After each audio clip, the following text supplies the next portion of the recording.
نحمده ونصلي ونسلم على سيدنا ومولانا محمد رسوله النبي الكريم أما بعد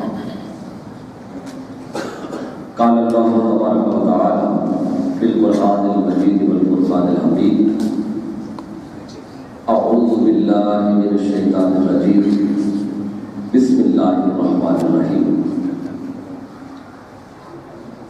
كلما دخل عليها زكريا المحراب وجد عندها رزقا قال يا مريم أنى لك هذا قالت هو من عند الله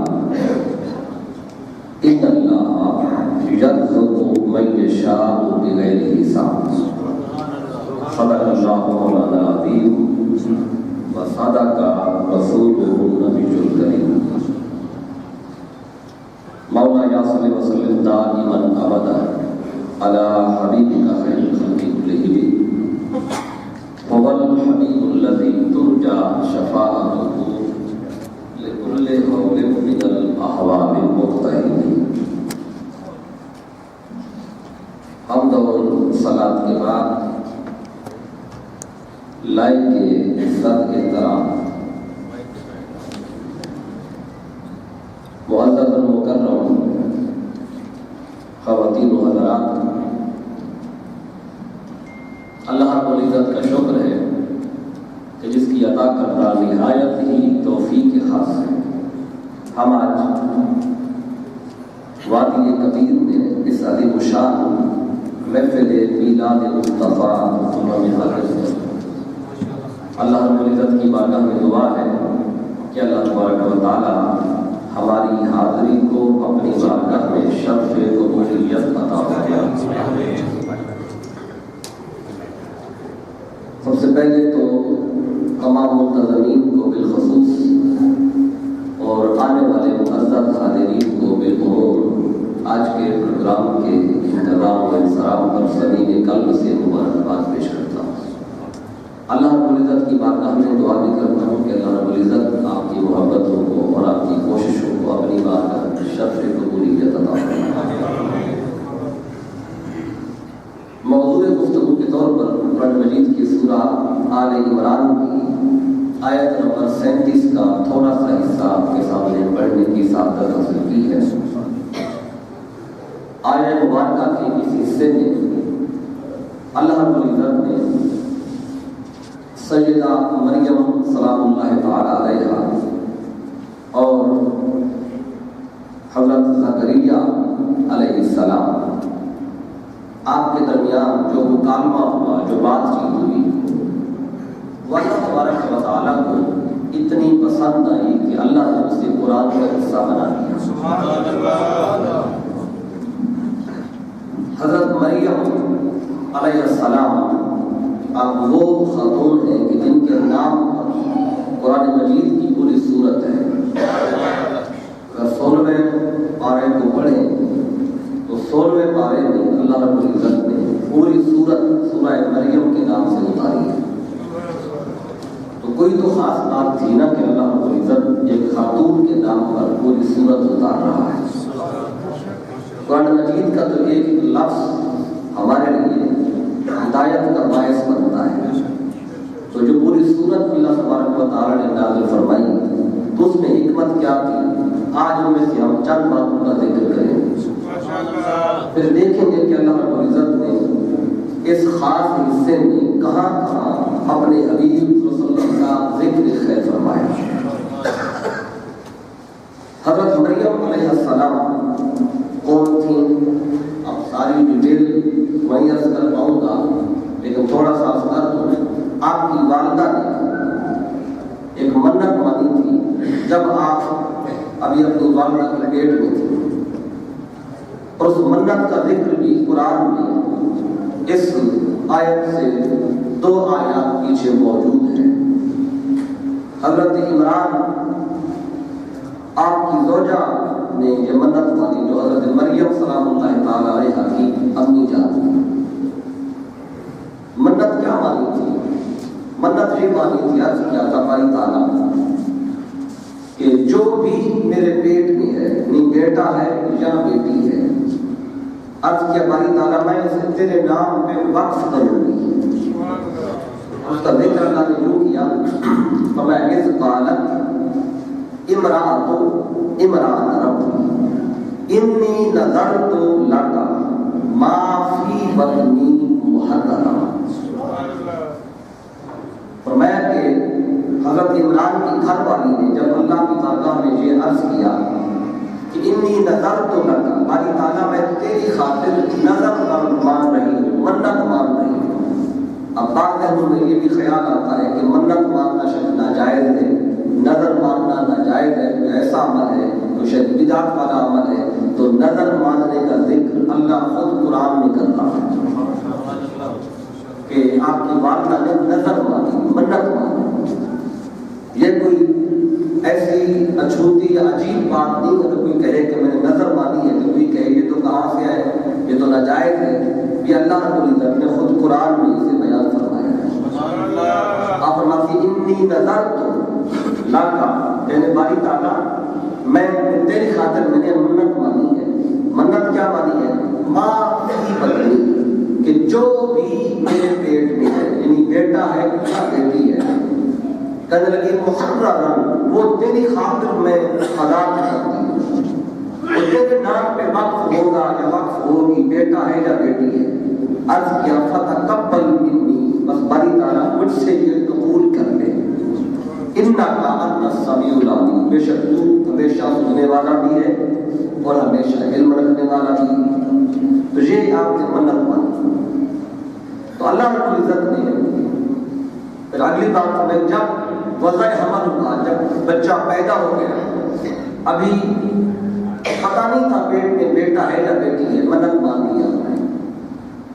جب وضع حمل ہوا، بیٹا یا بیٹی پیدا ہوئی، تو اللہ کیا کہتا ہے فلما وضعتھا، یہ ہاتھ امیر بتا رہی ہے کہ انہوں نے بیٹی کو جنم دیا، کہ ان کو بیٹی پیدا ہوئی.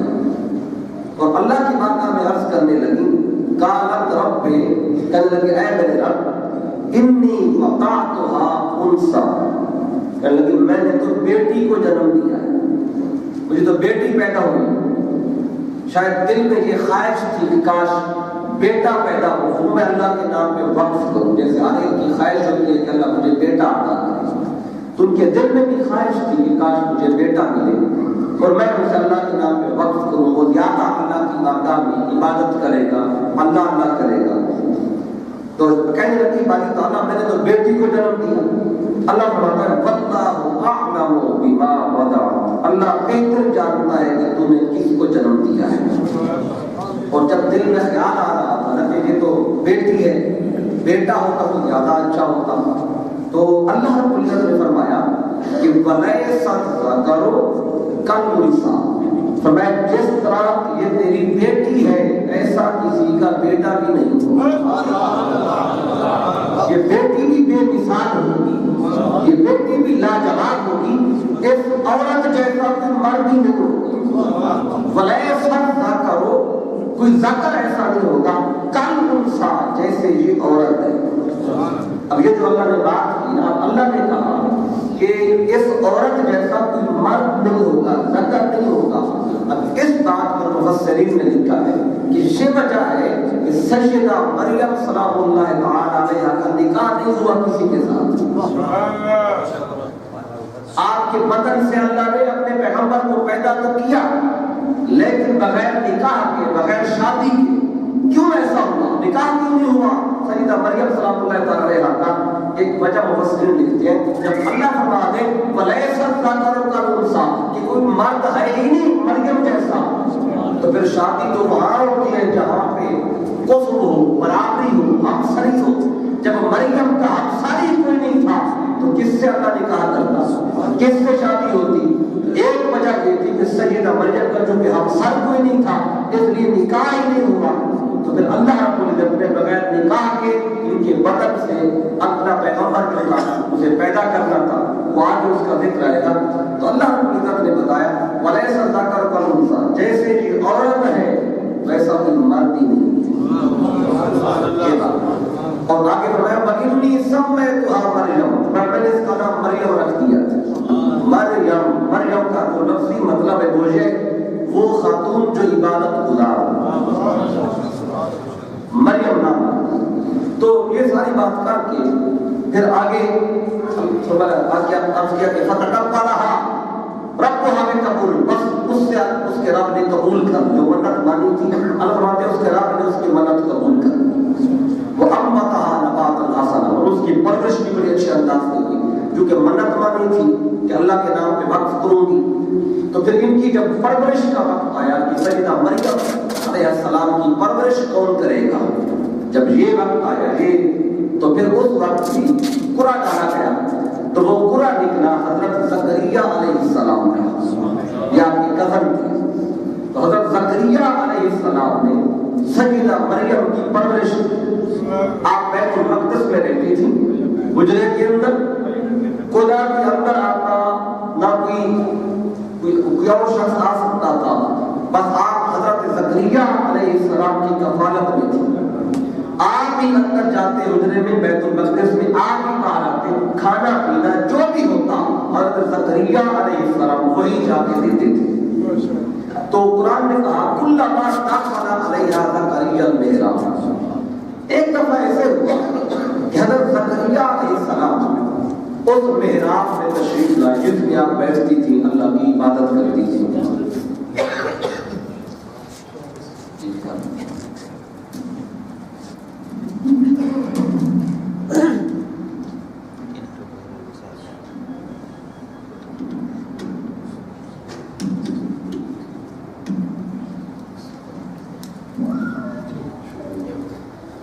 تو ایک دن حضرت زکریا علیہ السلام حجرے میں تشریف لائے، اس محراب میں جہاں بیٹھتی تھی، کیا دیکھا آگے؟ وجد عندها رزقا، جب اندر داخل ہوئے تو کیا دیکھا؟ سیدہ مریم علیہ السلام کے پاس کچھ پھل پڑے ہوئے تھے۔ سبحان اللہ، آپ حیران ہو گئے کہ اس کمرے میں تو صرف میں آتا ہوں، میں ہی چیزیں لاتا ہوں، میں ہی کھانا رکھتا ہوں، یہ پھل کہاں سے آئے؟ میں تو لایا نہیں۔ اور دوسری حیران کی یہ ہوئی کہ وہ جو پھل کمرے میں پڑے تھے وہ ایسے پھل تھے جن کا موسم نہیں تھا، لیکن ارد گرد دور دور تک وہ پھل پائے نہیں جاتے تھے۔ دوسری حیران کی یہ ہوئی کہ یہ پھل وہ بھی بغیر موسم کے۔ تو آپ نے جو سوال کیا، کہنے لگے قال یا مریم، اے مریم انا لکی ھذا، اے مریم بتا یہ پھل کہاں سے آئے، یہ پھل کون دے گیا؟ تو سیدہ مریم علیہ السلام نے جواب دیا قالت ہوگا من عند اللہ، فرمایا یہ اللہ کی طرف سے آئے، یہ پھل اللہ نے بھیجے ہیں۔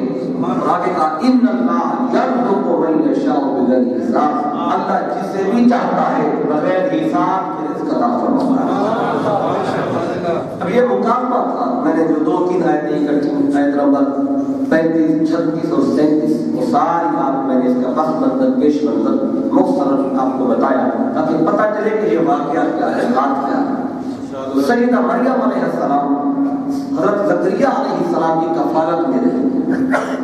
تو جب بعض لوگوں نے قرآن مجید کے اس حصے کو پڑھا تو ان کا جو نقطہ نظر تھا وہ اس طرف گیا کہ جب پیغمبر نے حضرت زکریا علیہ السلام نبی ہے، حضرت مریم علیہ السلام نبیہ نہیں ولیہ،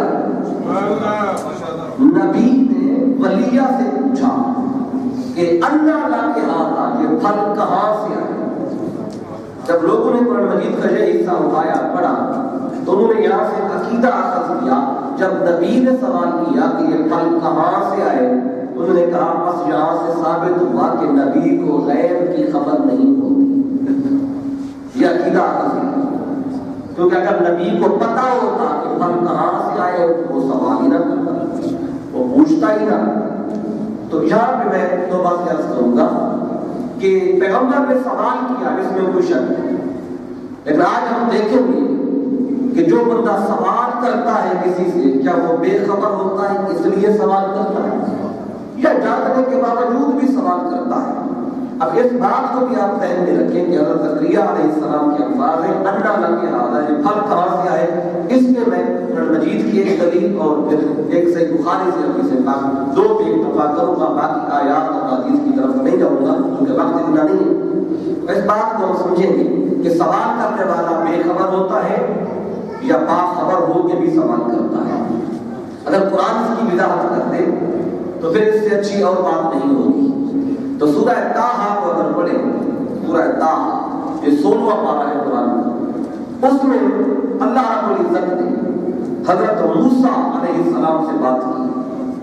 حضرت موسیٰ سلام اللہ تعالیٰ علیہ سے اللہ نے فرمایا اے موسیٰ وَمَا تِلْكَ بِيَمِينِكَ يَا موسیٰ۔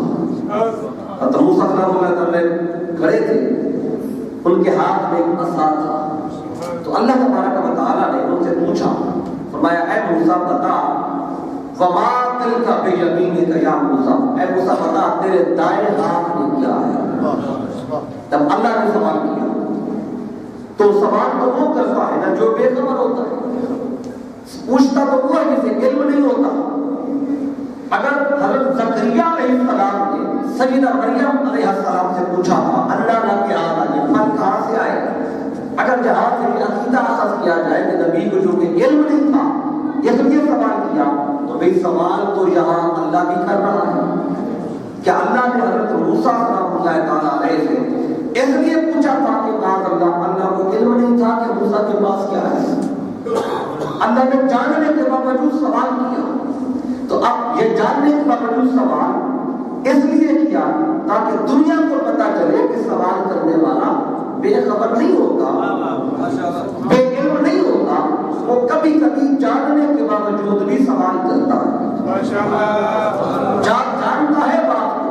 لوگوں نے جہاں سے عقیدہ حاصل کیا، میرے آقا صلی اللہ علیہ وسلم نے صحابہ کرام سے کبھی اگر پوچھ لیا، صحابہ کہیں سے آئے جہاد سے واپس آئے، میرے آقا نے پوچھا کہاں سے آئے ہو، جب وہاں پہ کیا ہوا تھا، یا حضور نے پوچھا کہاں گئے تھے، یا صحیح مسلم کی حدیث پاک میرے آقا حجرے سے باہر تشریف لائے، دیکھا تو باہر وضو کے لیے پانی کا لوٹا بھر کے رکھا ہوا تھا، میرے آقا نے سوال کر لیا یہ پانی کا لوٹا کس نے بھر کے رکھا ہے؟ تو لوگوں نے حدیث اٹھائی، متن دکھایا لوگوں کو حدیث کا کہ دیکھو مصطفیٰ جانتے ہوتے تو سوال کیوں کرتے، مصطفیٰ کو اگر غیب کی خبر ہوتی تو سوال کیوں کرتے؟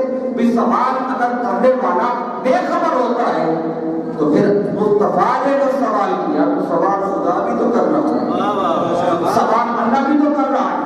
اللہ کے بارے میں کیا عقیدہ رکھیں گے؟ اگر ہر سوال کرنے والا بے علم ہوتا ہے تو بعد اللہ کے بارے میں بھی یہی عقیدہ ہے کہ اللہ موسیٰ سے سوال کرتا ہے وَمَا تِلْكَ بِيَمِينِكَ يَا موسیٰ، موسیٰ تیرے دائیں ہاتھ میں کیا ہے؟ تو اچھا پیغمبر عرض کر دیتا باری تعالیٰ تو عالم الغیب ہے، تو دل میں خیال اٹھے وہ بھی جان لیتا ہے، اگر پتھر میں کیڑا ہو تو اسے بھی جانتا ہے، تو میرے ہاتھ میں کیا ہے؟ عرض کرتے باری تعالیٰ کیا تجھے بھی علم نہیں؟ لیکن پیغمبر نے بھی تجھے نہیں کہا، کیونکہ پیغمبر بھی جانتا ہے اللہ اس لیے نہیں پوچھ رہا تھا، اللہ کو علم نہیں، بات کچھ اور ہے، بات ہو رہی تھی محب اور محبوب کے درمیان۔ محب نے اپنے محبوب سے پوچھا، محبوب نے محب سے پوچھا، اللہ محبوب بھی ہے محب بھی ہے۔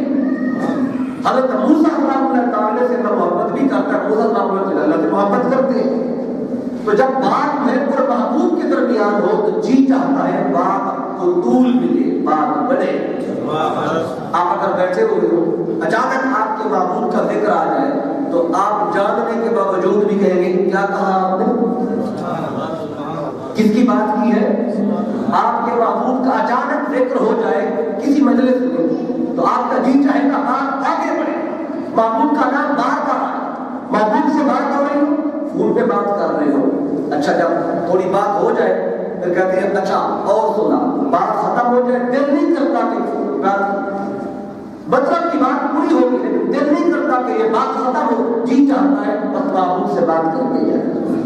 تو موسیٰ اللہ تعالیٰ سے اللہ نے پوچھا تیرے دائیں ہاتھ میں کیا ہے؟ انہوں نے کہہ دینا تھا دائیں ہاتھ میں جو کہ لاٹھی تھی، کہنے لگے کالا عصایا، کہنے لگا باری تعالیٰ یہ میری لاٹھی ہے. سوال اتنا تھا جواب بھی آ گیا. لیکن قرآن دیکھو اور پڑھے اللہ کے جب سوال کیا ہاتھ میں کیا ہے جواب تھا لاٹھی ہے. جتنا سوال تھا اتنا جواب آ گیا. لیکن پیغمبر نے یہاں تک بات نہیں رکھی, بات آگے بڑھائی. کہنے لگے اتوکل علیہا, میں اس لاٹھی پہ ٹیک بھی لگاتا ہوں, وَأَحُشُّ بِهَا عَلَىٰ غَنَمِي, بکریوں کے لیے پتے بھی جھاڑتا ہوں, وَلِيَ فِيهَا مَآرِبُ أُخْرَىٰ, اور بھی بڑے بڑے کام کرتا ہوں. اگر کوئی ٹیڑے ہو جائے تو اس راستے کو سیدھا بھی کر دیتا ہوں. سبحان اللہ. اللہ نے ادھر پوچھا تھا ہاتھ میں کیا ہے, یہ تو نہیں پوچھا تھا ایک بھی لگاتے ہو کیا کام کرتے ہو کیا نہیں کرتے. پتہ چلا اللہ کا سوال بھی اس وجہ سے نہیں تھا کہ بعد اللہ خدا کو علم نہیں تھا. حضرت موسیٰ سلام علیہ کا جواب بھی اس وجہ سے نہیں تھا, اللہ خدا جانتے نہیں, محب اور معبود کی بات تھی, لوگ نہیں سمجھ سکے اور طرف چلے گئے. اب بات یہ ہے کہ اگر میں یہ بھی کرتا ہوں یہ بھی کرتا ہوں, یہ ساری بات کر کے آگے اور پیغام جس کی طرف آپ کی توجہ چاہوں گا. حضرت موسیٰ سلام اللہ تعالیٰ علیہ سے اللہ نے فرمایا کہ قال القیہا یا موسیٰ, اے موسیٰ کیا سا زمین پہ پھینک. جب پھینکا تو وہ اژدہا بن گیا. کہ اللہ نے سے پکڑ کے ساری بات کر کے اللہ نے حکم دیا تو موسیٰ سلام اللہ علیہ کو اذهب الى فرعون, اے موسیٰ جا فرعون کے پاس, انہ طغیٰ, وہ سرکش ہو چکا ہے. تو جب اللہ نے اپنے پیغمبر کو دشمن کے پاس بھیجا جو سرکش ہو چکا تھا, تو پیغمبر نے جانے سے پہلے اللہ سے کچھ مانگا. کہنے لگے باری تعالیٰ فرعون بڑا ظالم ہے, بڑا سرکش ہے, اور میں آج سے 10 سال پہلے جب مصر میں تھا تو ایک قبطی کو میں نے مکہ مارا تھا, وہ موقع پہ مر گیا تھا. مجھ پہ مقدمہ بھی چل رہا ہے قتل کا. میرے لیے حکم جاری کر دیا فرعون نے کہ موسیٰ کو پکڑ لو. میں وہاں سے نکل کے مدین پہنچا. 10 سال کے بعد اب واپس مصر جا رہا ہوں مدین سے. اب جا کے میں کہوں گا کہ میں اللہ کا نبی ہوں تو بات اور بڑھ جائے گی. وہ کہیں گے پہلے قتل کر کے ہمارا بندہ, اب کہتا ہے میں نبی ہوں. کہنے لگے باری تعالیٰ جاؤں گا, دعوت حق بھی دوں گا, نعرہ انقلاب بھی لگاؤں گا, لیکن جانے سے پہلے مجھے کچھ عطا کر, کچھ دے دے. اگر ربع موسیٰ کیا چاہتا ہے, عرض کیا باری تعالیٰ قال رب اشرح لی صدری, عرض کیا باری تعالیٰ پہلے تو میرا سینہ کھول دے. کہ بڑے ظالم بادشاہ کے پاس جا رہا ہوں, جابر ہے, قتل کرتا ہے لوگوں کو, تو اس کے پاس جا کے نعرہ حق لگانا ہے. تو باری تعالیٰ پہلے میرا سینہ تو کھول. اللہ نے فرمایا اے موسیٰ جا, تیرا سینہ کھول دیا, جا تیرا سینہ کھول دیا. جب سینہ انہوں نے کھول دیا پھر بھی لوگ گئے, کہنے لگے باری تعالیٰ ٹھیک ہے سینہ تو کھل گیا ہے, لیکن ایک اور کام بھی کر. اللہ نے فرمایا اور کیا ہے, عرض کیا باری تعالیٰ وَيَسِّرْ لِي أَمْرِي, جس کام کے لیے مجھے بھیج رہا ہے وہ کام بھی آسان کر سکتا. ابھی گئے نہیں ہیں, آسانی پہلے مانگ رہے. جا موسیٰ تیرا کام بھی آسان ہو جائے گا, اب تو جاؤ. پھر رک گئے. عرض کیا باری تعالیٰ ایک اور شے بھی چاہیے. میں اور کیا چاہیے, عرض کیا وَحْلُلْ عُقْدَةً مِّن لِّسَانِي, میری زبان اٹکتی ہے, اس کے گرے بھی کھول دے, زبان بھی ٹھیک ہو جائے. پیغمبر کی زبان اٹکتی کیوں ہے؟ اگر تھوڑا سا پیچھے چلے جائیں, جب فرعون نے حکم جاری کیا تھا کہ جو بچے پیدا ہوتے لڑکے انہیں قتل کروا دیتا تھا, لڑکیوں کو زندہ رکھتا تھا, تو اسی دور میں حضرت موسیٰ سلام اللہ تعالیٰ بھی پیدا ہوتے اور اس کو نجومیوں نے بتا رکھا تھا کہ اسی دور میں بچہ پیدا ہوگا, وہ اللہ کا نبی ہوگا, وہ تیرا تخت الٹے گا. اسے پتا تھا, نجومیوں نے بتا دیا تھا. تو اس وقت جو بھی بچہ پیدا ہوتا قتل کرا دیتا. اب ادھر حضرت موسیٰ سلام اللہ تعالیٰ کی ولادت ہوتی ہے تو آپ کی والدہ پریشان ہو جاتی ہے, اب کیا ہوگا. تو اللہ رب العزت نے ان کے دل میں بات ڈالی, وَأَوْحَيْنَا إِلَىٰ أُمِّ مُوسَىٰ, دل میں بات ڈالی کہ جا اسے دریا میں, وہ ایک تابوت سا بنا کے دریا میں بہا دے. اب دریا میں بہانا بھی تو موت کے مترادف تھا. اب چھوٹا بچہ جو چند دن کا ہے اسے دریا میں بہانا, ساتھ بھی کوئی نہ ہو, تو وہ بھی موت مرنے کے مترادف تھا. تو لیکن اللہ نے فرمایا کہ اے موسیٰ کی والدہ, اسے تو دریا میں بہا دے, یہ اس کی حفاظت کرنا ہمارے ذمہ ہے, اور ہم تجھ سے یہ وعدہ کرتے ہیں کہ ہم اسے تیری طرف ضرور لوٹائیں گے. آپ نے دریا میں اسے لگا دیا محمد علیہ، تو بیٹھے بیٹھے جو دشمن تھا اسی کے محل کے قریب جا کے پہنچے۔ وہاں واقعہ کو پتہ ہے کہ جب لوگوں نے دیکھا کہ وہ بگوڑا سا ہے، کدو سا بنا ہوا ہے، اس میں بچہ ہے، تو بڑے حسین تھے آپ صلی اللہ علیہ وسلم، تو پیغمبر ہوتا ہی حسین ہے، تو وہ لے کے پہنچ گئے فرعون کے دربار میں۔ حضرت آسیہ نے جب دیکھا تو آپ کو وہ بچہ بہت پسند آیا، تو آپ نے کہا یہ تو میں اپنے لیے رکھوں گی۔ جب فرعون کو پتہ چلا کہ بچہ ہے، لڑکا ہے، اس نے کہا میں تو قتل کراؤں گا۔ تو حضرت آسیہ کہنے لگی نہیں میں قتل نہیں کرنے دوں گی۔ فرعون اپنی بیوی سے محبت بھی کرتا تھا اور بیوی کی بات ماننی پڑی، اس کی اپنی اولاد کوئی نہیں ہوتی تھی، تو حضرت آسیہ نے رکھ لیا۔ تو چند دن گزرے، کوئی بھی دودھ پلانے آئے پر موسیٰ صلی اللہ علیہ وسلم نے دودھ نہیں پیتے۔ کوئی دائیں آئی خواتین کو بلایا گیا کہ بادشاہ کے گھر میں لائن لگ گئی خواتین کی، لیکن اگر موسیٰ صلی اللہ علیہ وسلم کسی کا دودھ ہی نہیں پیتے، تو پھر وہاں پہ آپ کی موسیٰ صلی اللہ علیہ وسلم کی بہن موجود تھی، تو آپ نے کہا کہ اگر تم کہو تو میں تمہیں ایک ایسا گھر بتاتی ہوں جو اسے دودھ پلائے تو یہ دودھ پی لے گا۔ تو کہنے لگے کسی کا بتاؤ کون ہے وہ؟ اب فوراً اپنے گھر کے اپنی والدہ کو بلا کے لے گئے۔ جب آ گئی تو پھر انہوں نے دودھ پلایا تو موسیٰ صلی اللہ علیہ وسلم دودھ پینے لگ گئے، کسی اور کا دودھ نہیں پیا۔ تو اللہ تبارک و تعالیٰ نے دکھایا حضرت موسیٰ کی والدہ کو کہ ہم نے کہا تھا نا کہ ہم اسے زندہ بھی رکھیں گے، تیرے پاس لوٹائیں گے بھی۔ تو موسیٰ سبحان اللہ تعالیٰ نے کو دودھ بھی اپنی والدہ پلاتی رہی، والدہ دودھ پلایا اسی گھر میں۔ تو فرعون کے گھر میں حضرت موسیٰ صلی اللہ علیہ وسلم بڑے ہونے لگے، پلنے لگے۔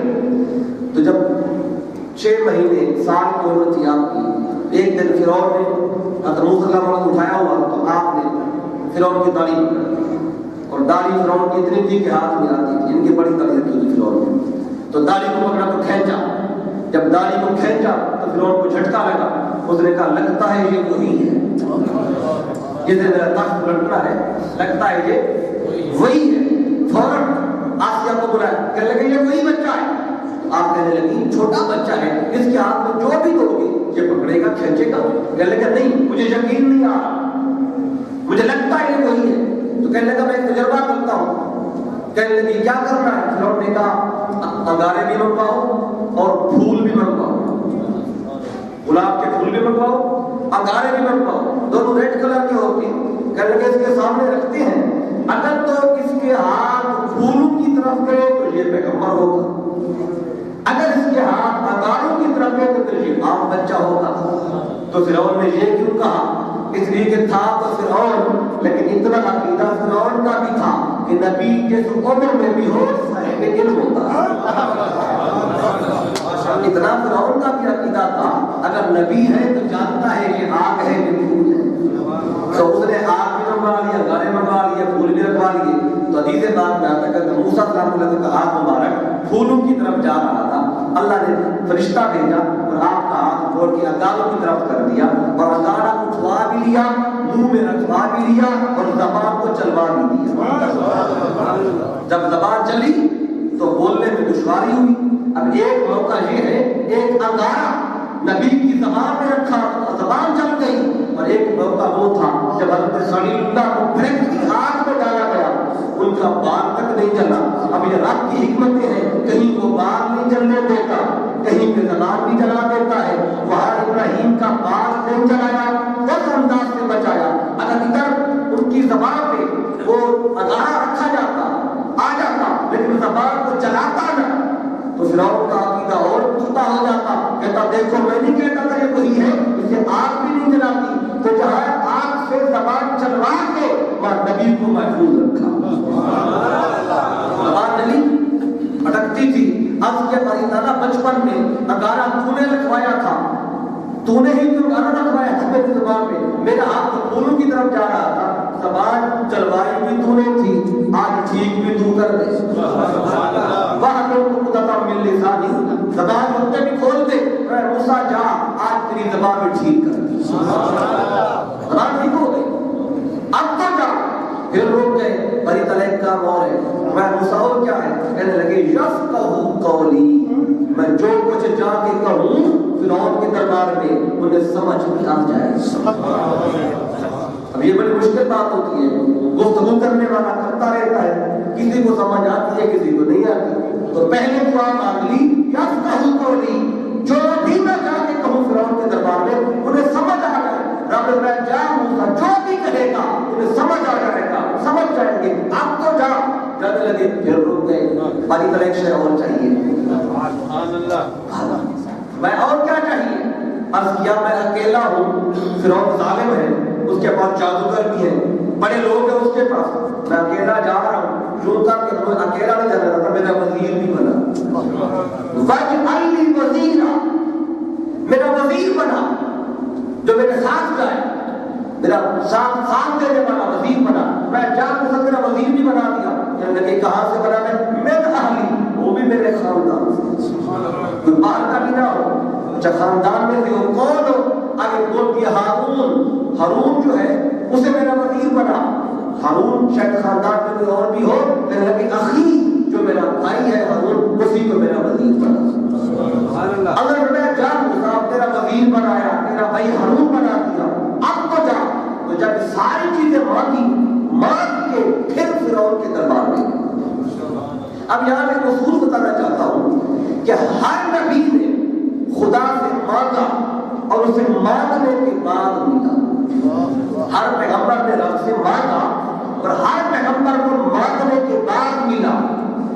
اب دیکھیں کہ جس کو رب سے مانگنے سے ملا تو اس نے بھی آگے ان کو دیا جنہوں نے ان سے مانگا۔ لیکن جس کو مشکل سے کوئی شے ملی ہو وہ خرچ بھی بڑے آرام سے کرتا ہے، اور جس کو فری میں کوئی شے مل جائے تو اڑا دیتا ہے۔ تو جس کو رب سے مانگنے سے ملا، ہر پیغمبر نے رب سے مانگا، مانگنے کے بعد ملا۔ لیکن میرے آقا کی ساری سیرت اٹھا کے دیکھیں، مصطفیٰ نے کبھی رب سے مانگا نہیں، رب نے بن مانگے دیا، بن مانگے دیا۔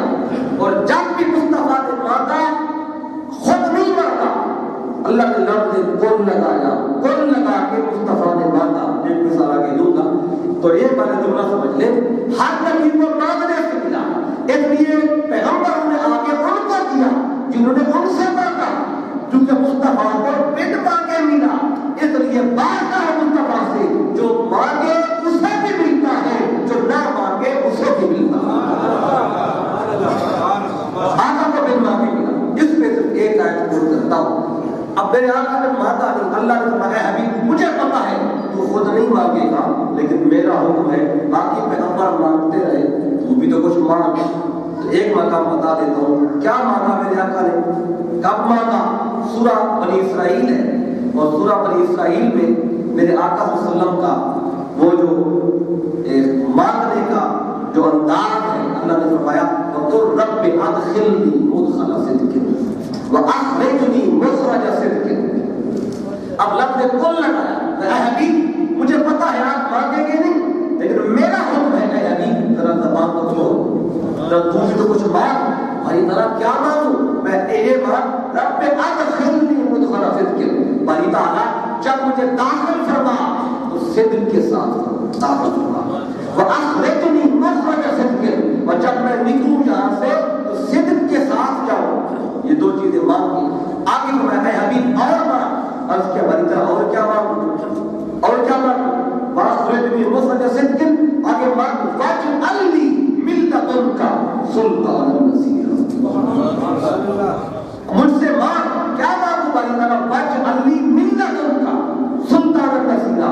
تو کہتا موسیٰ کلیم اللہ نے اللہ نے مانگا تھا وَاجْعَلْ لِي وَزِيرًا، انہوں نے اللہ سے وزیر مانگا تھا اور خود مانگا تھا۔ مصطفیٰ نے خود نہیں مانگا، اللہ نے منگوایا، حکم دیا۔ اے حبیب موسیٰ نے خود مانگا تھا، اے حبیب تو خود نہیں مانگے گا، میرا حکم ہے تو بھی مانگ۔ اور کیا مانگوں؟ وَاجْعَلْ لِي، میرے لیے بنا مِن لَّدُنْكَ، اے میرے محبوب موسیٰ نے من اہلی اپنے گھر سے مانگا تھا، اے حبیب تو میرے گھر سے مانگ۔ وَاجْعَلْ لِي مِن لَّدُنْكَ، تو میرے گھر سے مانگ۔ موسیٰ کلام اللہ تعالیٰ نے اپنے گھر سے مانگا تھا، تو میرے گھر سے مانگ۔ تو انہوں نے وزیر مانگا تھا، کہا تھا وَاجْعَلْ اے میرے حبیب موسیٰ نے وزیر مانگا تھا اپنے گھر سے، وَاجْعَلْ لِي مِن لَّدُنْكَ سُلْطَانًا نَصِيرًا، تو میرے گھر سے نصیر مانگ۔ میں دونوں آیتوں کو جوڑ رہا ہوں، اس میں بڑی خاص بات ہے کہ انہوں نے وزیر مانگا اپنے گھر سے اور مصطفیٰ سے اللہ نے نصیر منگوایا اپنے گھر سے، ملت ان کا میرے گھر سے مانگ، میرے گھر سے۔ اب بات بڑی سادہ ہے، جس نے وزیر مانگا تھا اسے اخی مل گیا۔ اخی کہتے ہیں بھائی کو، ہارون اخی، جس نے وزیر مانگا تھا اسے اخی مل گیا، اور جس نے نصیر مانگا اسے علی مل گیا۔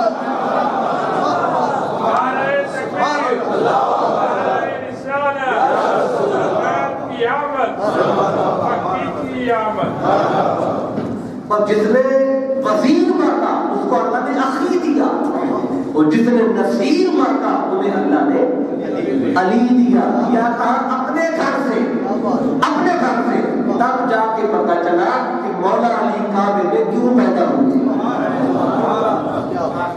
مولا علی کعبے میں پیدا ہوئے نا، کیوں ہوئے؟ اللہ نے کہا ہے کہ میرے گھر سے مانگ، میرے گھر سے، اور میرے گھر سے کون؟ نصیرہ، مددگار مانگ۔ نصیرہ کہتے ہیں مددگار، مدد کرنے والا۔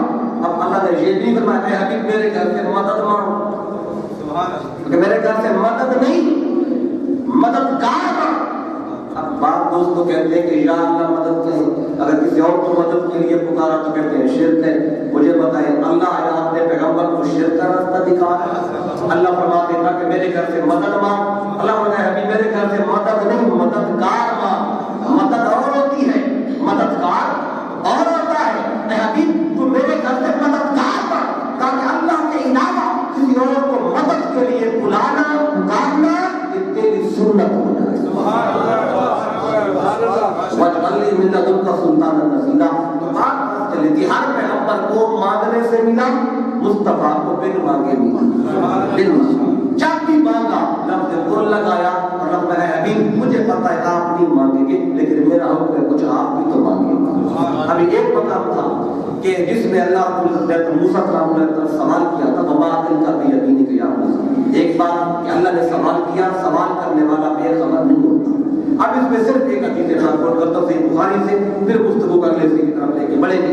صحیح بخاری میں حدیث پاک ہے کہ جب کہیں بھی ذکر کی محفل سجتی ہے، اللہ کا ذکر ہو، اللہ کے محبوبوں کا ذکر ہو، تو حدیث پاک میں اللہ کے کچھ فرشتے ایسے ہیں جن کا کوئی اور کام نہیں ہے، ایک ہی کام ہے، وہ کیا؟ یلتمسون فی الطرق، وہ گلیوں میں بازاروں میں گھومتے رہتے ہیں، اس تلاش میں ہوتے ہیں کہیں ذکر کی مجلس نظر آ جائے، اور جہاں وہ ایک فرشتے کو جب نظر آ جاتی ہے وہ کھڑے ہو کے سب کو آواز دے کر کہتے ہیں ہلموا الی حاجتکم، کہتے ہیں ادھر آؤ، جس کام کے لیے ہم نکلے تھے وہ کام تو وادی کبیر کی اس مجلس میں ہو رہا ہے۔ وہ فرشتے سارے آ جاتے ہیں، وہ مجلس کو چاروں طرف سے گھیر لیتے ہیں۔ اب اس محفل کو بھی فرشتوں نے چاروں طرف سے گھیرا ہوا ہے۔ یہ بخاری کی ہے، جہاں بھی اللہ اس کے رسول باپ بندوں کا ذکر ہو فرشتے آتے ہیں، مجلس کو گھیر لیتے ہیں۔ تو جب گھیرتے ہیں جب تک محفل ہوتی رہتی ہے وہ فرشتے قائم رہتے ہیں، موجود رہتے ہیں۔ جب محفل ختم ہوتی ہے تو یہ فرشتے پھر اللہ کی بارگاہ میں جاتے ہیں۔ جب وہاں پہنچتے ہیں تو اللہ ان سے سوال کرتا ہے، کیا فرماتا ہے؟ کیفا ترکتم عبادی، اللہ فرماتا ہے بتاؤ میرے بندوں کو کس حال میں چھوڑ کے آئے ہو۔ بھی سوال تو وہ کرتا ہے جو بے خبر ہوتے ہیں، یہ سوال تو وہ پوچھتا ہے جسے علم نہ ہو۔ مجھے بتاؤ اللہ جو فرشتوں سے پوچھتا ہے، صحیح بخاری کی حدیث سے مانگے، بتاؤ میرے بندوں کو جو وادی کبیر میں حال میں بیٹھ کے ذکر کر رہے تھے، ذکر سن رہے تھے، وہ کس حال میں چھوڑ کے آئے ہو؟ مجھے بتاؤ کیا اللہ کو پتہ نہیں ہم یہاں پہ کیا کر رہے ہیں؟ سبحان اللہ۔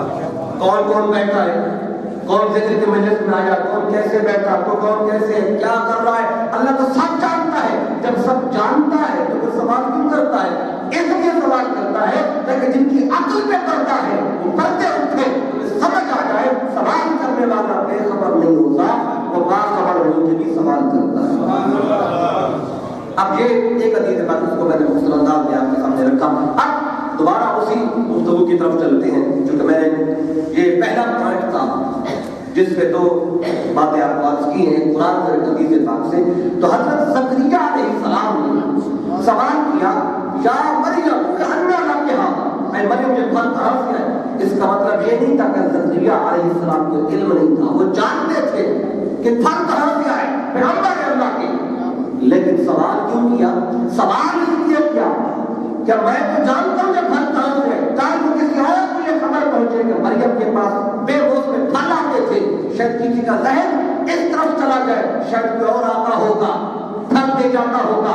تو آپ نے جاننے کے بعد سوال کیا تاکہ سجدہ مریم کے دامن پہ داغ نہ آئے، کوئی دھبا نہ آئے. کیوں کہ سجدہ مریم بطول ہے. سیدہ مریم کون ہے؟ بطول. بطول کسے کہتے ہیں؟ بطول اس خاتون کو کہتے ہیں جس میں کوئی عیب نہ ہو، جس میں کوئی نقص نہ ہو، جس میں کوئی کمی کچی نہ ہو، وہ بطول.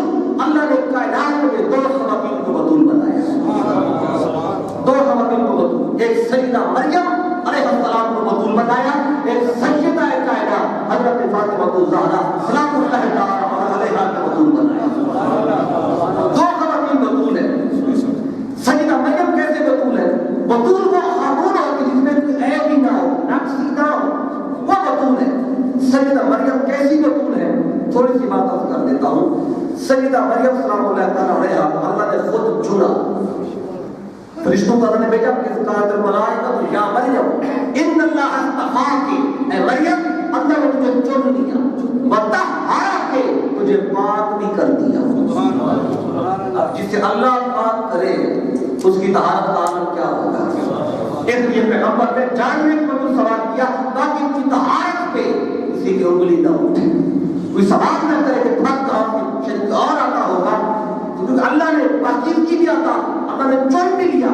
تو سیدہ مریم وہ خاتون جنہیں خدا نے چنا، پاکیزگی عطا نے بطول بنایا، اور ایسا بطول بنایا کہ جب حضرت عیسیٰ سلام اللہ تعالی علیہ جب ان کی ولادت ہونی تھی آپ کے بطن سے، کیونکہ آپ کا کوئی کفر تھا نہیں، ہم سب تو آپ کا تھا نہیں جس سے آپ کا نکاح ہوگا. قرآن پہلے کہہ چکا تھا وَلَيْسَ الذَّكَرُ كَالْأُنثَىٰ، ایسا مرد ہی کوئی نہیں جیسی یہ عورت ہے. تو پھر اللہ نے ان کے بدن سے اپنے پیغمبر کو پیدا کرنا تھا، تو اللہ نے پھر حضرت جبریل سلام اللہ تعالی علیہ کو بھیجا. وہ آئے تو کس انداز میں آئے؟ قرآن کہتا ہے فَأَرْسَلْنَا إِلَيْهَا رُوحَنَا. یہ اب سورہ مریم میں ہم آ گئے. اب اس میں نے دو باتیں بتانی، سیدہ کائنات بطول ہے اور سیدہ مریم سلام اللہ علیہا بھی بطول ہے. اور اس کی تناظر میں نے کچھ باتیں عرض کرنی ہیں. یہ سورہ مریم 16 پارہ ہے قرآن کا، اس میں اللہ رب العزت نے یہ ساری بات ارشاد فرمائی. فرمایا فَأَرْسَلْنَا، بس ہم نے بھیجا، الیہا یہاں نبی بتا رہی ہے اللہ نے خاتون کی طرف بھیجا. فَأَرْسَلْنَا الیہا روحنا، اپنی روح یعنی روح امین کو مریم کی طرف بھیجا. کیسے بھیجا؟ فرمایا فَتَمَثَّلَ لَهَا بَشَرًا سَوِيًّا. میں ہم نے جبریل کو ایسے بھیجا کہ مکمل بشر بنا کر بھیج دیا. فَتَمَثَّلَ لَهَا بَشَرًا سَوِيًّا، اور دوسری بات ہے میں ایسا بشر بنا کر بھیجا جبریل کو کہ سویّا جو مکمل تھا، سر سے پاؤں تک بشر تھا، انسان تھا. اب مجھے بتائیں جبریل نور کا ہے، بلکہ نوریوں کا سردار ہے. خلقت الملائکۃ من نور، سارے فرشتے نور کے، اور یہ نوریوں کا سردار سید الملائکہ. اور اللہ تعالی نے جبریل کو میں نے بشر بنا کے بھیجا. تو جبریل ہے تو نور کا لیکن بن کے بشر آیا، اور مکمل بشر بن کے آیا. اور بتا بھی قرآن رہا ہے تو جب جبریل مکمل بشر بن کے آیا تو کیا اب یہ نور نہیں رہے؟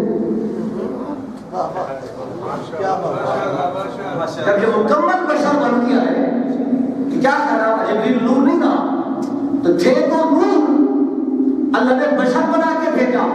اگر جبریل نور کا تھا بشر بن کے آیا، جبریل کی نورانیت میں فرق ہی نہیں پڑا. تو مصطفیٰ جو نور ہے اگر بشر بن کے آ جائے پھر مصطفیٰ کی نورانیت میں کیا فرق پڑتا ہے؟ اب جبریل بشر بن کے آئے تو کسی کو کوئی اعتراض، نورانیت بھی قائم ہو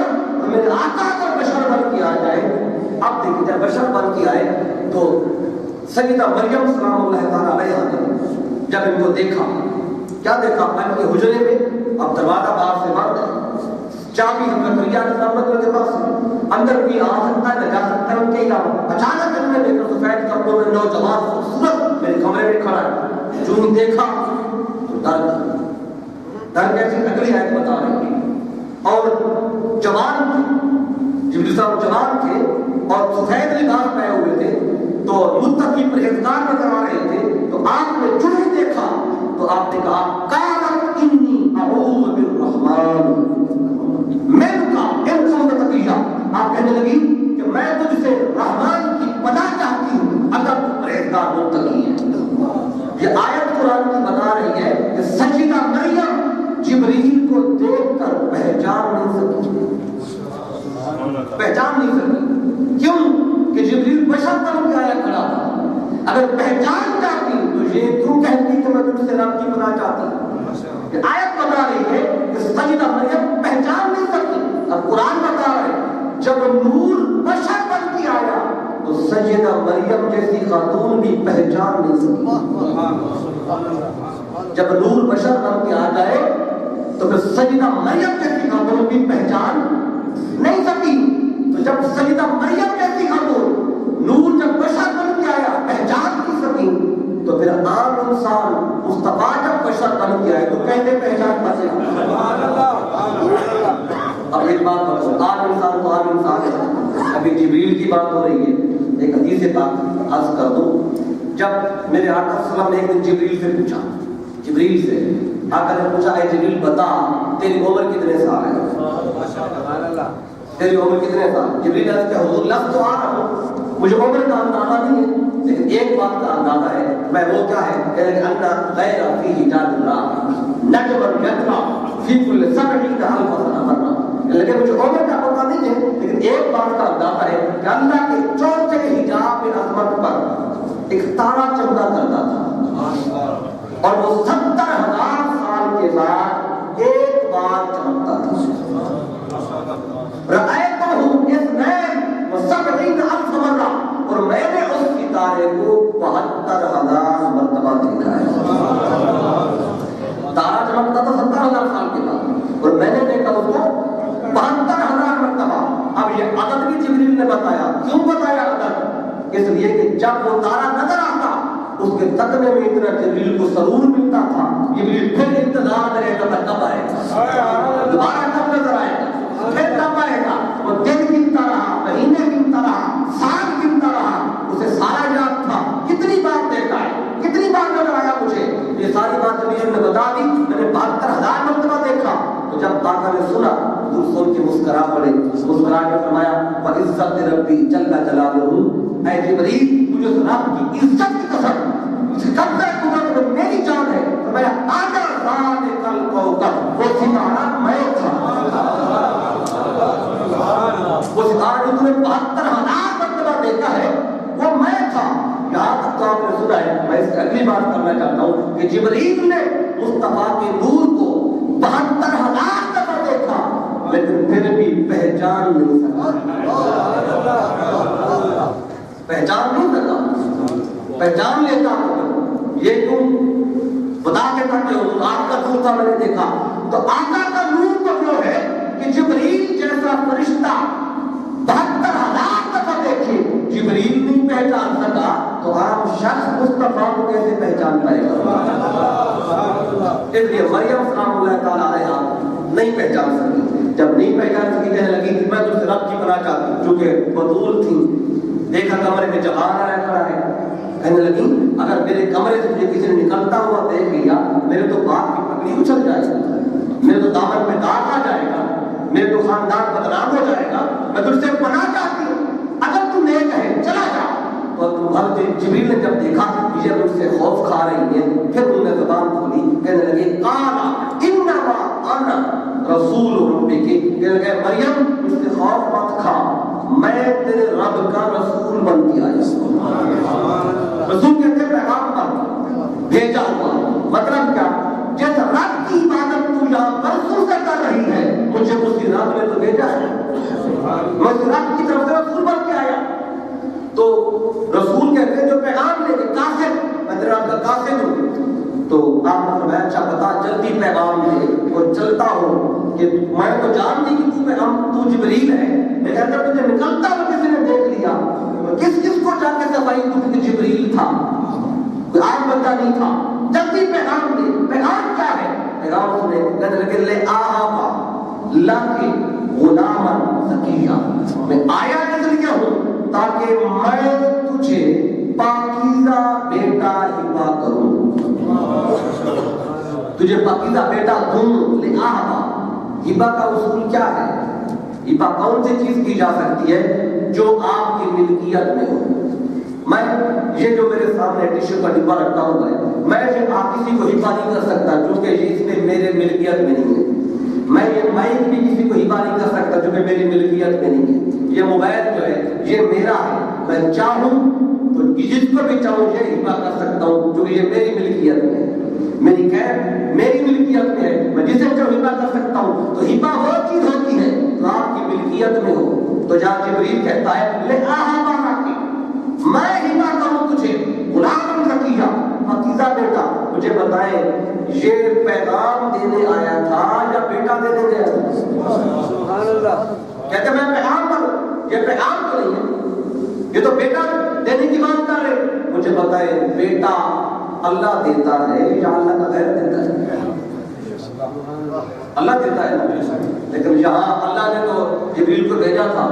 جب جبریل نے کہا لے آہا والا کے غلام زکیہ، میں تجھے بیٹا ہبا کروں، اللہ جبریل کو روک لیتا، پتہ جبریل کیا کہہ رہے ہو؟ بیٹے دینا تو رب کا کام ہے، تو کہاں سے بیٹے دینے لگتے ہیں؟ اللہ نے تو نہیں روکا۔ اور آج اگر کوئی کہے کہ اللہ کا ذرا کوئی بیٹا دیتا ہے تو کہے کہ شرک ہے۔ یہاں جبریل بیٹا دے رہا ہے، جبریل اللہ تو نہیں نا، اللہ کا غیر ہے، یہاں میں شرک کیوں نہیں ہوا؟ اب آپ کو بتاتا ہوں، جبریل نے کہا میں تجھے بیٹا دینے آیا ہوں، ہبا کرنے آیا ہوں، تو اللہ نے نہیں روکا۔ اگر جبریل آ کے یہ کہتے مجھے رب نے بھیجا ہے تاکہ اللہ تجھے پاکیزہ بیٹا دے، تب تو بات ٹھیک تھی، لیکن نہ جبریل نے جملہ بدلا، نہ رب نے جبریل کو روکا، نہ ہی شرک ہوا۔ اللہ روک لیتا، بلکہ اللہ کو آگے قرآن میں بتا رہا ہے۔ اب یہاں سے واضح کیا ہوتا ہے؟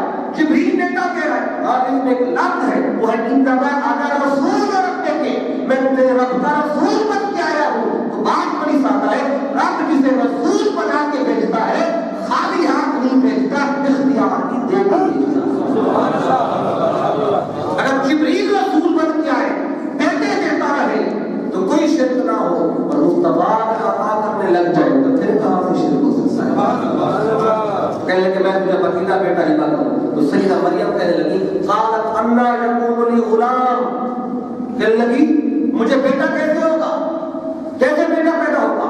ولم یمسسنی بشر، مجھے آج تک کسی بشر نے ہاتھ ہی نہیں لگایا، کسی بشر نے چھوا کر دی، میں بطول ہوں، حجرے میں بیٹھی ہوں، برسوں سے اللہ کی عبادت کر رہی ہوں، مجھے کیسے بیٹا ہوگا؟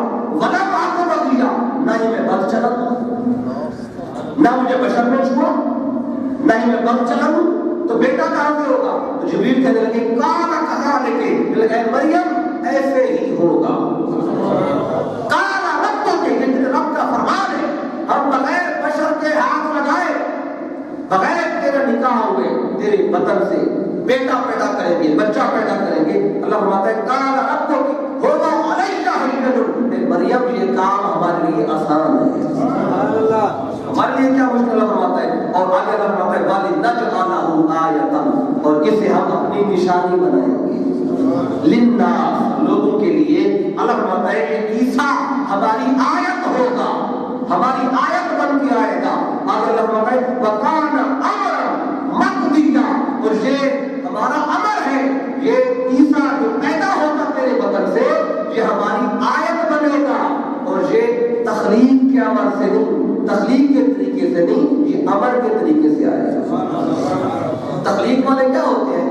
اس میں ملاپ ہوتا ہے، اس کے بعد بچہ پیدا ہوتا ہے، اور یہ امر سے آئے گا، اور ہمارا امر آئے گا اور تجھے بیٹا پیدا ہو جائے گا، اور یہ عادت سے نہیں، یہ آیت ہے۔ عادت والے 9 مہینے ماں کے پیٹ میں گزارتے ہیں، اور یہ آیت ہے تخلیق والے 9 مہینے گزارتے ہیں ماں کے پیٹ میں.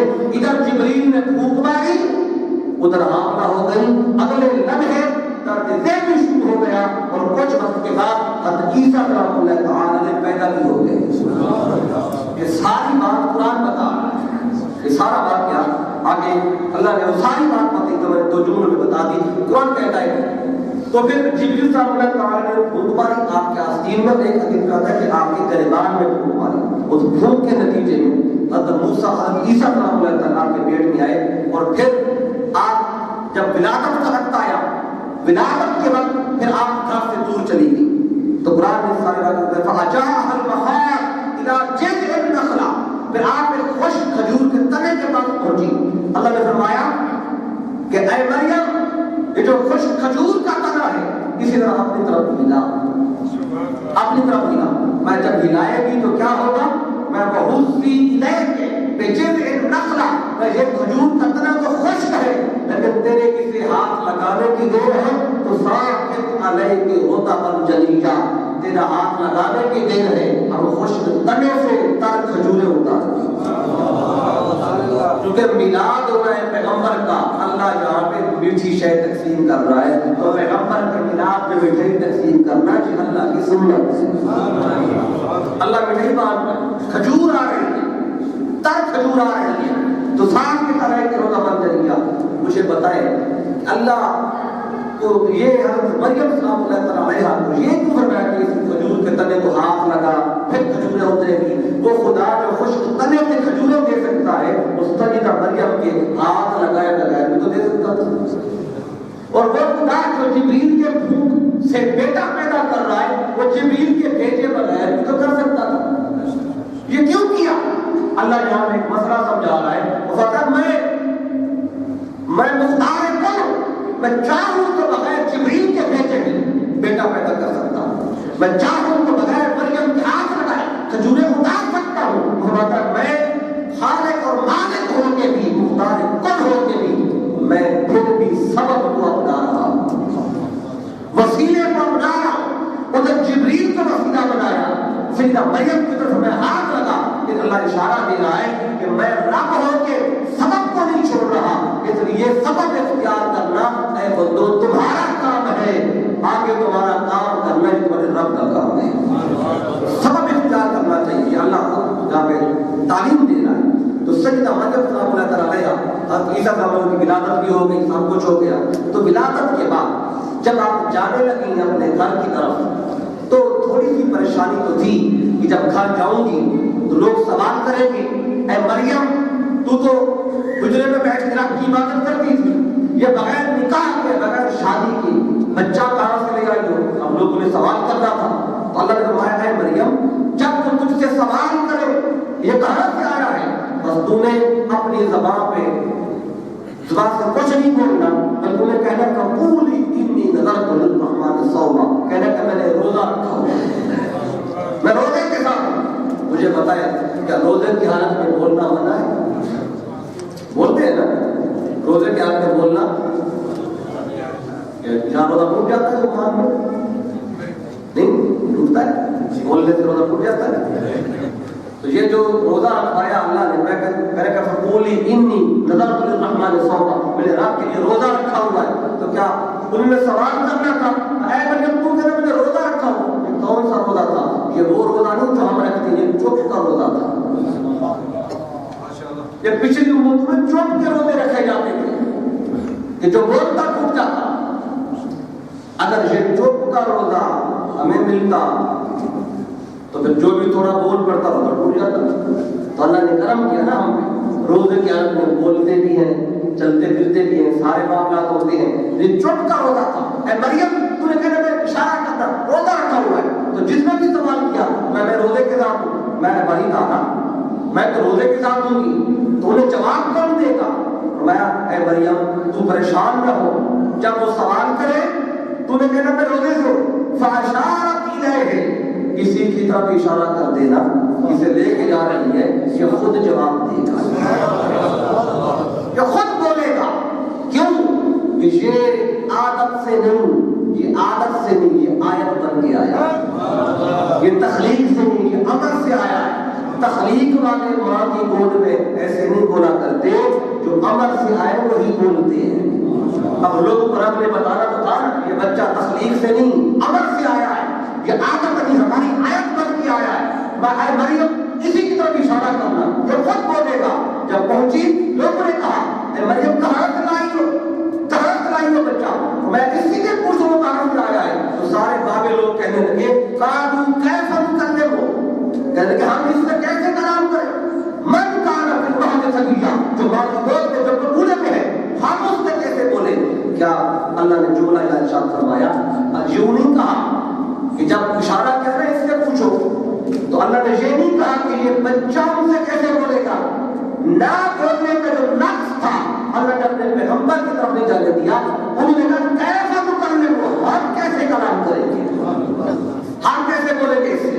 یہ نہیں کہ یہ کیسے بولے گا، اگر یہ کیسے بولے گا؟ کہ نقص جاتا نبی کی طرف، اللہ نے نقص اپنے پیغمبر کی طرف نہیں جانے دیا۔ انہوں نے کہا ہم کیسے کلام کریں گے؟ ابھی وہ کہہ ہی رہے تھے ہم کلام کیسے کریں گے، ان پر بوڑھے والا بول پڑا کہ قال انی عبد اللہ۔ لیکن سوچ رہے ہو کہ تم کلام کیسے کرو گے؟ میں کلام کرتا ہوں، انی عبد اللہ، میں اللہ کا بندہ ہوں، آتانی الکتاب، آپ بندہ بھی نہیں ہو، اللہ نے مجھے کتاب بھی دی ہے، کتاب بھی دی ہے، اور آگے کہا وجعلنی نبیا، میں نبی بھی بن کے آیا ہوں۔ یہ تین باتیں بولی ماں کی گود میں بوڑھے۔ اب یہ تین باتیں، اس پہ ایک بڑی خاص بات عقیدے کے حوالے سے ہے، پھر میں گفتگو کا بالکل آخری سے جس میں جا کے بات ملانی ہے اس میں بات ختم کریں گے۔ تو یہ تین جملے بولے انی عبد اللہ، میں اللہ کا بندہ، آتانی الکتاب، مجھے کتاب اللہ نے دی ہے، نبی بھی بتایا ہے۔ جب آپ نے یہ تین جملے بولے وہ سارے اعتراض کرنے والے چپ کر کے چلے گئے۔ جو اعتراض کرے مریم سے پوچھ رہے تھے مریم سے کہاں سے لائی ہو، تیری تو شادی نہیں ہوئی، بچہ کہاں سے آیا؟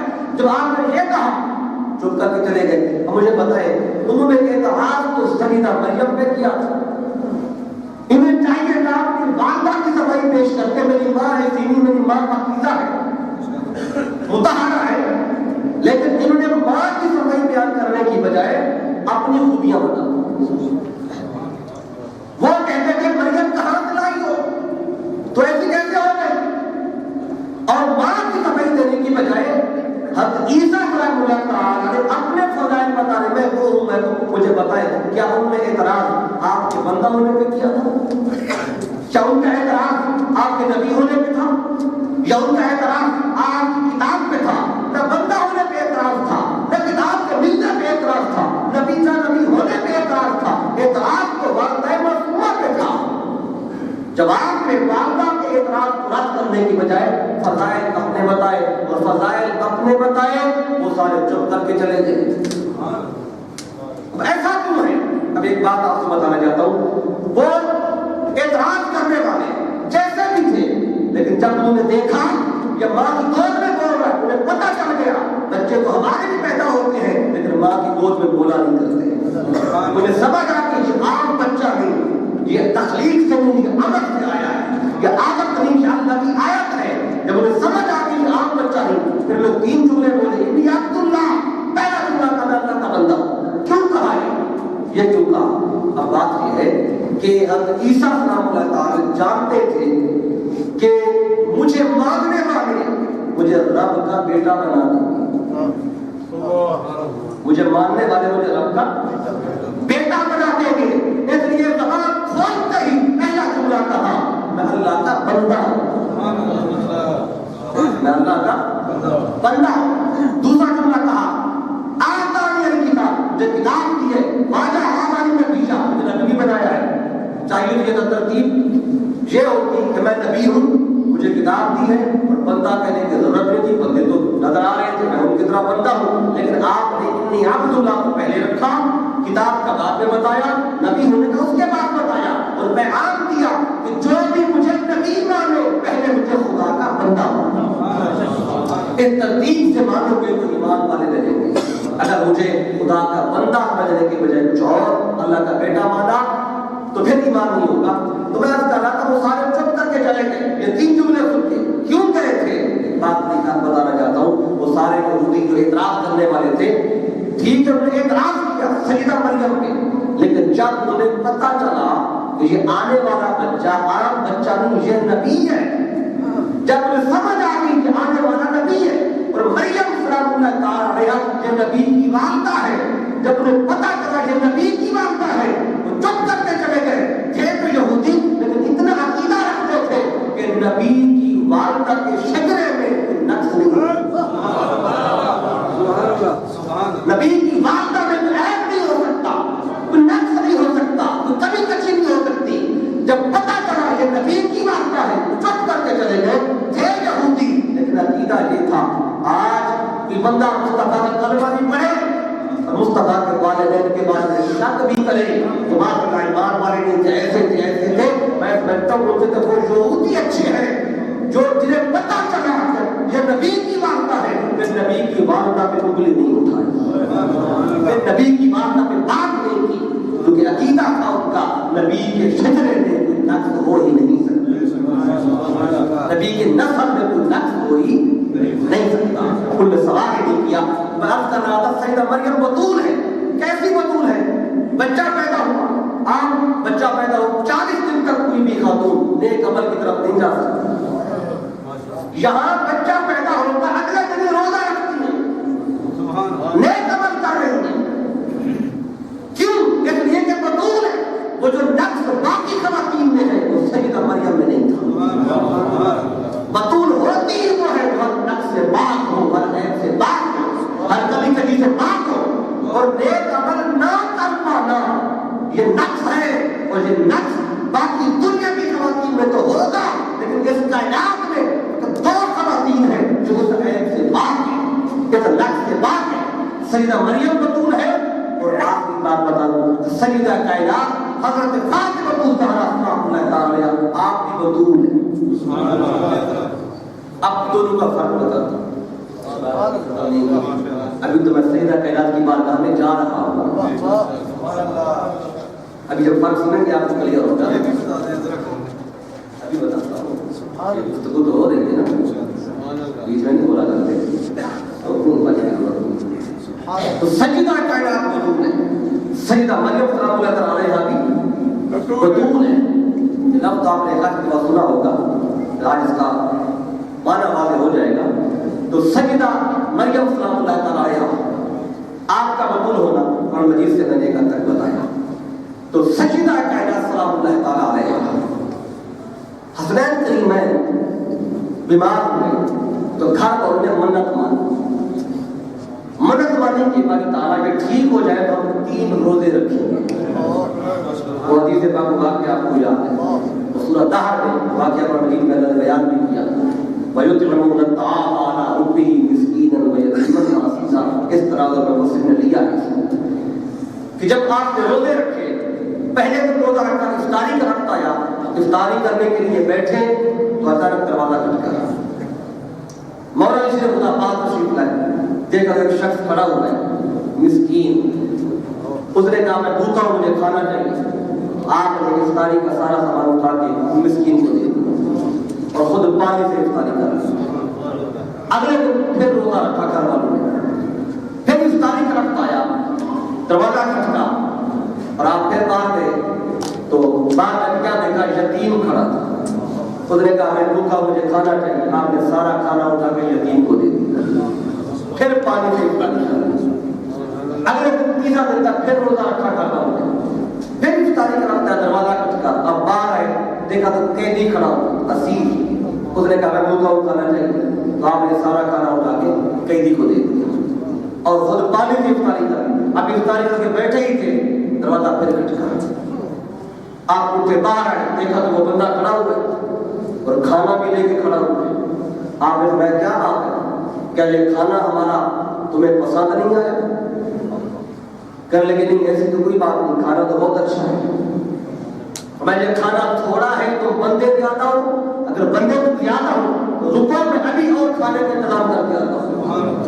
کہنے لگے نہیں بندے بھی کوئی زیادہ نہیں ہے، کھانا بھی اچھا ہے اور وہ ایک دن کا نہیں 3 دن کا کھانا لے کے کھڑا ہوا ہے۔ بدھ والے دن آیا جمعرات کی تیسرا دن جمعہ کا، جو بدھ والے دن کھانا لے گیا پہلے دن مسکین جو آیا تھا وہ کھانا بھی اسی کے پاس، جو یتیم لے کے گیا جمعرات وہ بھی اسی کے پاس، جو تیسرا دن جمعہ کا جو لے کر کہتے ہیں وہ اسی کے پاس ہے۔ 3 دن کا کھانا لے کے کھڑا ہے اور 3 دن کا کھانا اسی طرح مہک رہا ہے، مہک رہا ہے۔ کہنے لگے کھانا بھی اچھا ہے، اس کھانے میں عیب کیسے آ سکتا ہے؟ سجدہ کائنات کے ہاتھ سے بنا ہوا کھانا ہو، تو کھانے میں کوئی نقص ہو، کوئی عیب ہو، کیسے ہو سکتا ہے؟ تو یہ 3 دن کا کھانا اسی طرح مہک رہا تھا۔ تو بتانا چاہتا ہوں جن کے کھانے میں عیب نہیں ہے ان کے گھرانے میں عیب کہاں سے آئے؟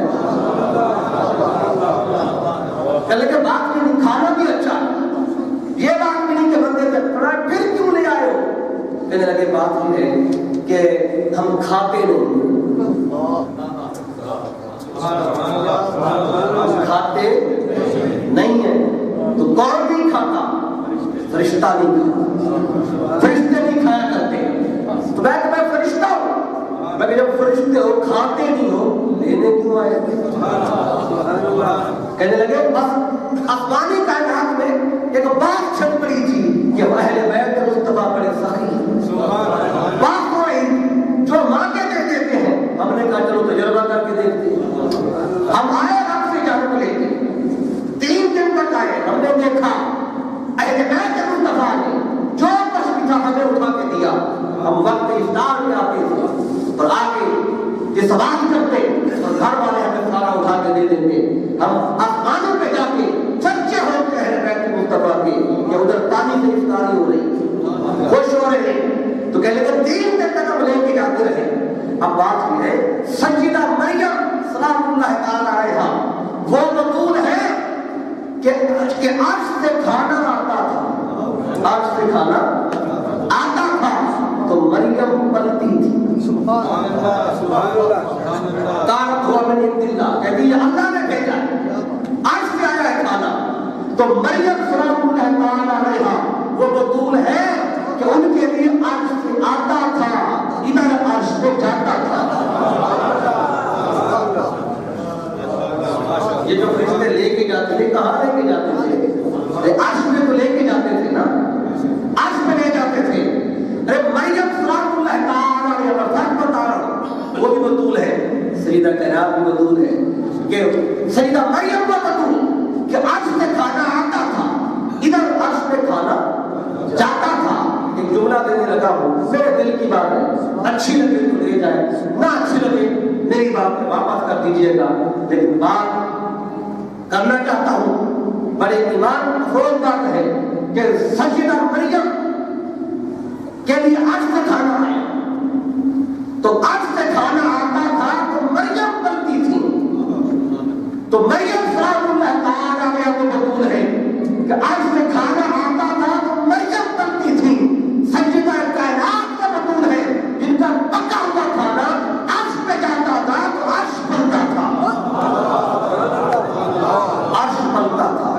اس گھرانے کی شان اور گھرانے کی عظمت یہ ہے کہ ان کے صدقے سے عرش بھی پل رہا ہے۔ تو جن کے گھرانے کی عظمت کا یہ عالم ہے تو مصطفیٰ کی عظمت کا عالم کیا ہوگا؟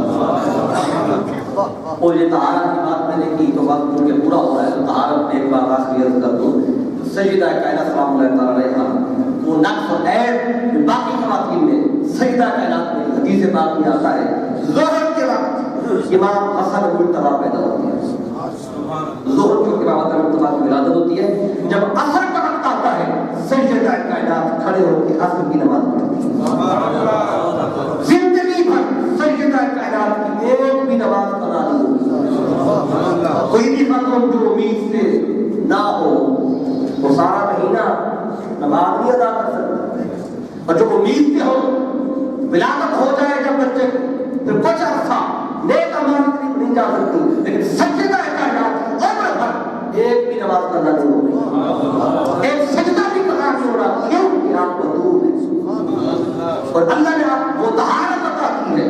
وہ طہارت اللہ سورہ احزاب پارہ نمبر 22 میں فرماتا ہے کہ انما یرید اللہ لِيُذْهِبَ عَنْكُمُ الرِّجْسَ أَهْلَ الْبَيْتِ وَيُطَهِّرَكُمْ تَطْهِيرًا۔ اللہ نے طہارت عطا فرمائی، رجس دور رکھا تو میں وَيُطَهِّرَكُمْ تَطْهِيرًا، اور تمہیں ایسی طہارت عطا کروں جیسی طہارت دینے کا حق ہے۔ تو اللہ نے ایسی طہارت کی کہ دنیا حیران ہے، لوگ اپنے اوپر قیاس کرتے ہیں ہمارے جیسے ہیں کہ اللہ یہاں طہارت دینے والا وہ طہارت دی کہ دنیا میں ایسی طہارت کسی کو نہیں ملی۔ رجس دور رکھا، کبھی موقع پر رجس پہ بات کریں گے، لیکن رجس اللہ نے دور رکھا اہل بیت سے، وہ ایسی طہارت دی۔ اگر کوئی کہے سوچے اہل بیت کو اللہ نے اتنی طہارت کی حد بھی ہے، اس خاندان مصطفیٰ کو طہارت دی اللہ نے، اس طہارت کی حد بھی ہے۔ اللہ قرآن میں جواب دیتا ہے، فرمایا چونکہ انما یرید اللہ، یہ ارادہ طہارت دینے کا اللہ کا ہے، طہارت دینے والا اللہ ہے، فعل اللہ کا ہے۔ فرمایا چونکہ طہارت دینے والا میں ہوں، اگر جاننا چاہو اس گھرانے کی طہارت کی حد کیا ہے، میں جاؤ پہلے تو میرے ارادے کی حد ڈھونڈو، کیونکہ ارادہ میرا ہے، کسی بندے کا ارادہ تو نہیں ہے۔ بندے کا ارادہ ہو، بندہ فانی ہے، ارادہ میں فانی ہے۔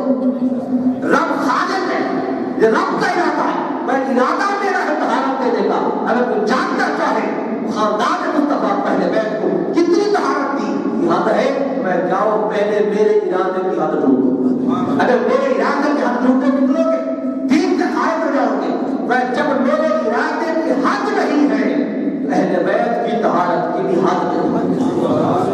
جب رب بے حد ہے تو اہل بیت کی طہارت بھی بے حد ہے، جن کی طہارت بے حد ہے۔ اب اس گھرانے کے بارے میں سوچنا یہ کیسا ہے، یہ کیا ہے، میں یہ گھرانہ سوچنے سے تعلق نہیں رکھتا، یہ بن سوچے سمجھے ماننے سے تعلق رکھتا ہے۔ اس لیے عظمت مصطفیٰ پہ، اہل بیت مصطفیٰ پہ سوچنا بھی نہیں چاہیے، بلکہ آنکھیں بند کر کے ان کی عظمت و شان کو ماننا چاہیے۔ جو سوچ میں پڑتا ہے اس کا بھی ایمان خطرے میں چلا جاتا ہے۔ اس لیے عظمت مصطفیٰ کیا ہے، شان اہل بیت مصطفیٰ کیا ہے، یہ خدا جانتا ہے یا پھر مصطفیٰ جانتا ہے۔ یہ عقیدہ اور ایمان ہے۔ تو آقا کی عظمت کیا ہے، ان کی عظمت و شان کیا ہے، بس بات نہیں کرنی، اٹھتے بیٹھتے مصطفیٰ کی نعتیں پڑھنی، چلتے پھرتے مصطفیٰ کی نعتیں پڑھنی، مصطفیٰ کی باتیں کرنی، بس جب بھی آنکھ کھلے مصطفیٰ کی بات ہو، اٹھتے بیٹھتے مصطفیٰ پہ درود ہو، مصطفیٰ کی نعتیں ہو۔ اگر کوئی بات کرے اسے کہ بات اپنے پاس رکھ، تیری بات تجھے قبول، ہمیں مصطفیٰ کی غلامی کی۔ جب مصطفیٰ کے غلام ہوں پھر وہ بات نہیں کرتے، پھر ایسے بنے کہ پھر ہمارا جینا مرنا مصطفیٰ خدا کے لیے ہو جائے، ہمارا تن اور دھن مصطفیٰ خدا کے لیے ہو جائے، ہماری خوشی، ہماری خوشی، ہماری راحت، ہمارا چین، ہمارا سکون، ہمارا آرام، الغرض زندگی کے ہر رنگ اور ہر ڈھنگ کا پیمانہ محمد مصطفیٰ کی ذات ہو جائے۔ جب ایسے بنیں گے،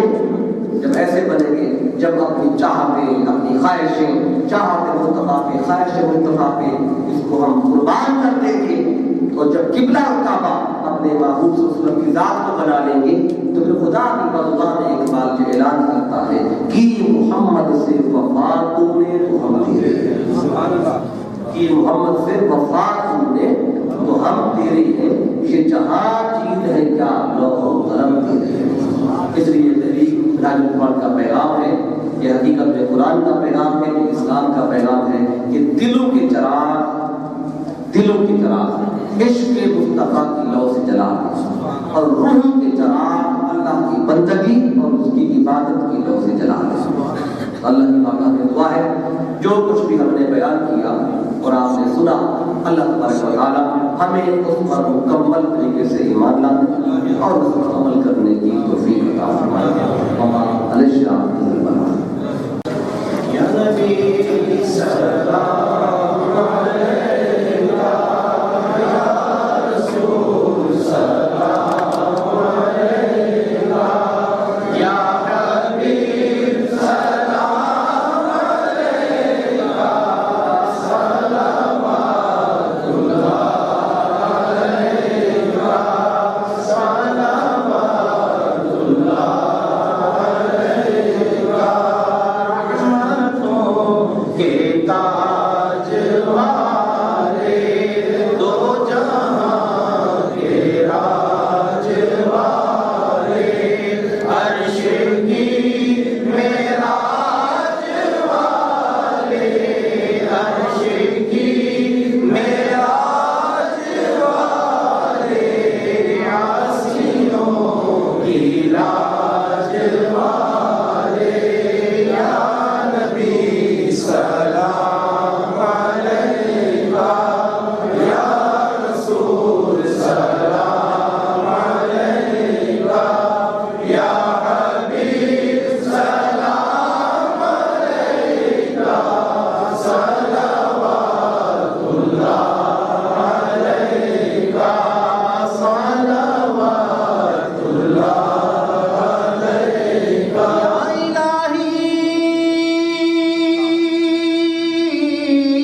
عليك يا حبيب الله الصلاة والسلام عليك يا شفيع المذنبين الصلاة والسلام عليك يا رحمة للعالمين